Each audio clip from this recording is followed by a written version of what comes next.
story you're about to hear is true, but strange.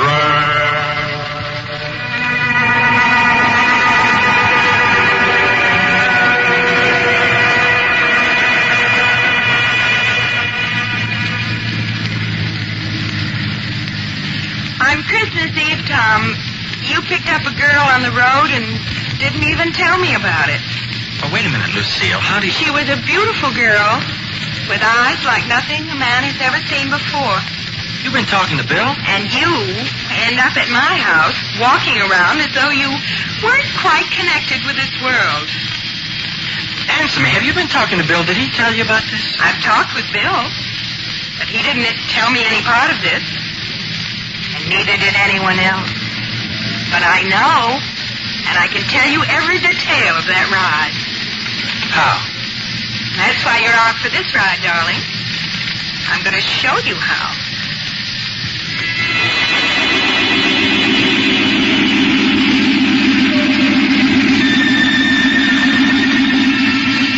Strange, true stories of the supernatural. With your narrator, famous author, lecturer, and expert on weird and unusual events, Walter Gibson. Thank you, Charles Woods. At the turn of the century, a train ran through Connecticut, which local residents dubbed the Ghost Train. It was real enough at the time, but its white cars gave it a weird effect when seen through the night. In years to come, the term became even more appropriate.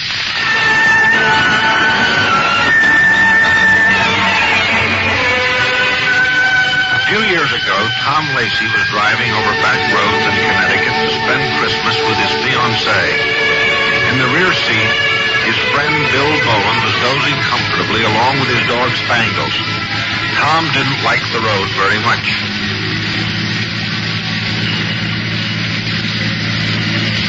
We should have put on chains. It's pretty hard to hold this car down on these old high-crowned roads. Hey, that sounds like a sleigh. Where is it? Gee, I wonder if there could be a side road running along here. I can hear those bells as plain as day, but there's not a sign of the sleigh, either in front of us or behind us. Well, I'd sure hate having to stop for it in a hurry while I'm going down this long hill. There's a train coming. It's an old steam train. Gee, I thought everything up here was diesel. There's no more bells. The sleigh must have stopped for the train, and I bet it... Whoa, whoa. White cars. It's like a ghost train. Funny. Lucille didn't mention anything about railroad crossing in the directions. There's somebody in the road, I think. Yeah, it's a girl. Well, there's somebody to talk to since Bill won't wake up.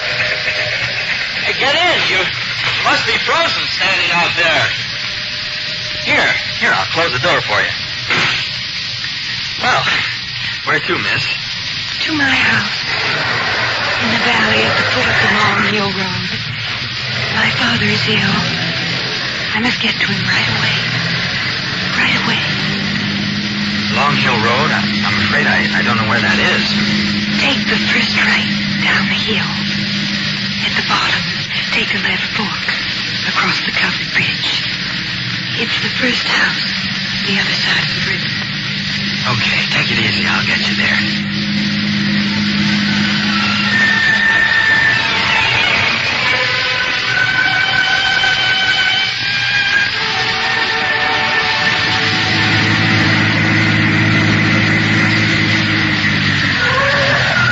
Well, I guess this is the place, miss. Yes. There's somebody waiting for you on the porch, I think, with a lantern. My brother Leonard. Oh, wait a minute. Let me get the door. It sticks. Thank you. Well, wait a minute. You don't have to be in such a hurry, do you? I'd kind of like to see you again. After Christmas, I'm sure my father will be well. Good night.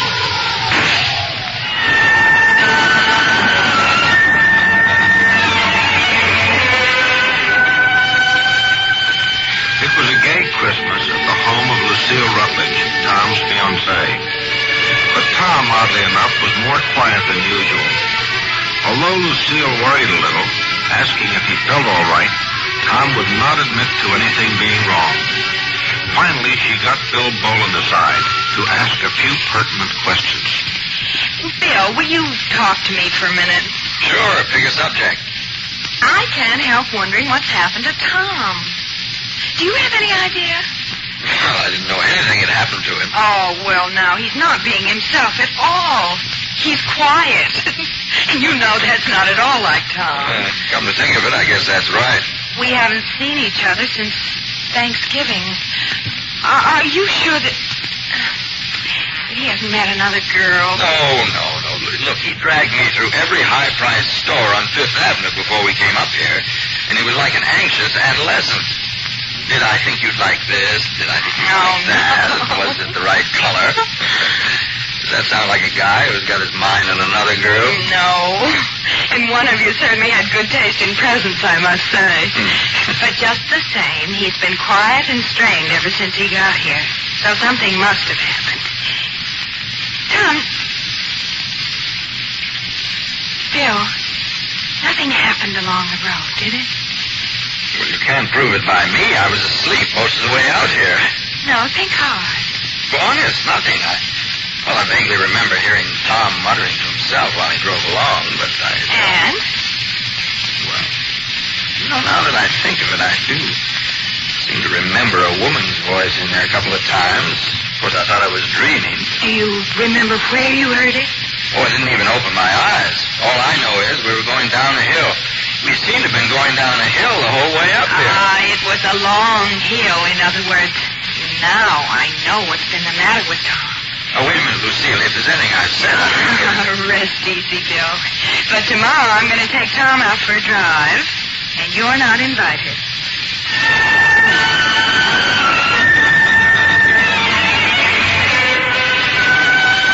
Although the roads hadn't improved a bit, Lucille insisted on going out for a drive with Tom on the following day.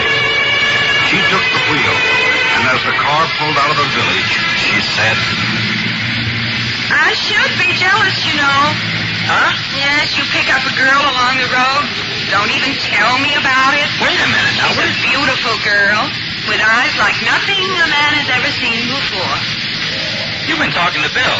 And you end up at my house, walking around as though you weren't, well, quite connected with this world. Answer me. Have you been talking with Bill?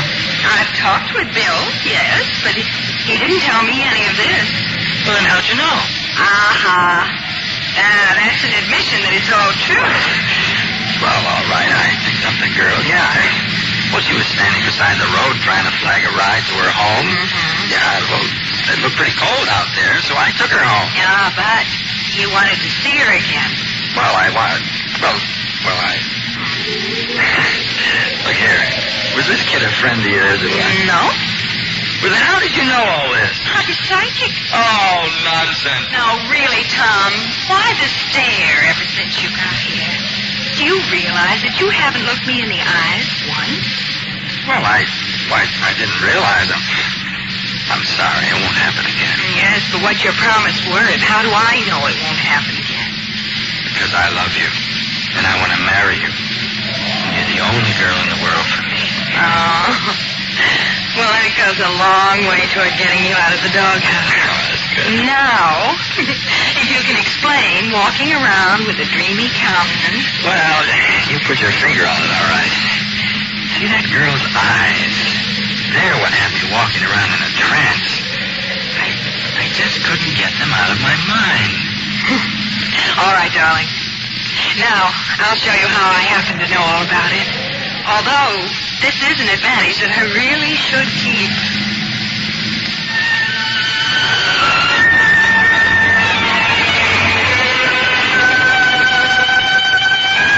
By a roundabout way, Lucille drove Tom to the long hill, where unexplained things had started happening to him. Different as it appeared in daylight, Tom could still recognize it, and he said so. That's right, darling. You see, now we're headed back toward my house on exactly the same road you took Christmas Eve. Yeah. Do you remember hearing something around this point? Yeah, sleigh bells. Did you see the sleigh? No, that's what struck me. You didn't see the sleigh because it was traveling an old road that doesn't exist anymore. It used to run parallel to this one, at least partway down the hill. And then, just about here, I should think, you started hearing a train whistle. Yeah, I'm darned if I did. How did you know? And when you came around this curve, you saw... I saw a train. Yes. But now... Look, in the light of day, do you see any railroad crossing there? No, there's not a sign of one. Was I out of my head? No, darling, you were all right. Look on either side of the road. You'll see the old railroad bed where the line used to run through here. Yeah? And right here is where you picked up the girl, isn't it? Yeah, she was standing right over there by that rock. Now, Tom, the reason I know exactly what happened is that it's happened before to other people down through the years. You see, back around 1900, a girl named Ethel Wyman was hurrying down this hill in a sleigh, trying to reach her father's sickbed before he died. And she was struck and killed here by the train that used to run on this line. Yeah, and it was painted all white, wasn't it? And every year at Christmas time, the scene is reenacted, with the girl standing by the side of the road, trying to get a ride to her father's house. And everyone who has experienced it has made a point of reporting the girl's eyes. They were haunted. Yeah, they certainly were. Well, so I picked up a ghost and took her home, huh? Gee, that'll be something to remember. Look, now will you tell me why all this business about you being jealous? Oh, well, it was just too good an opportunity, sweetheart. I just wanted to be sure that you'd never look at another girl again, no matter what kind of eyes she had.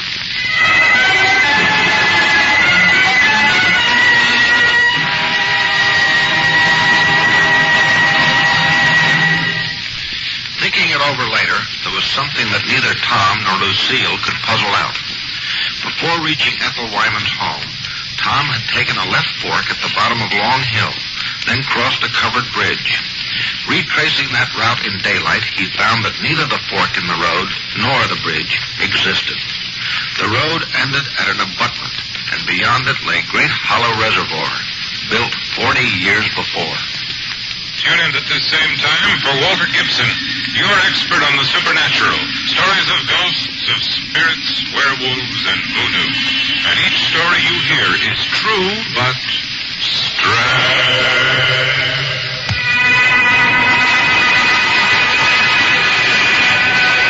Strange with Walter Gibson as your expert was directed by Bill Marshall. In the cast were Mary Patton and Hal Holbrook. This is Charles Wood speaking.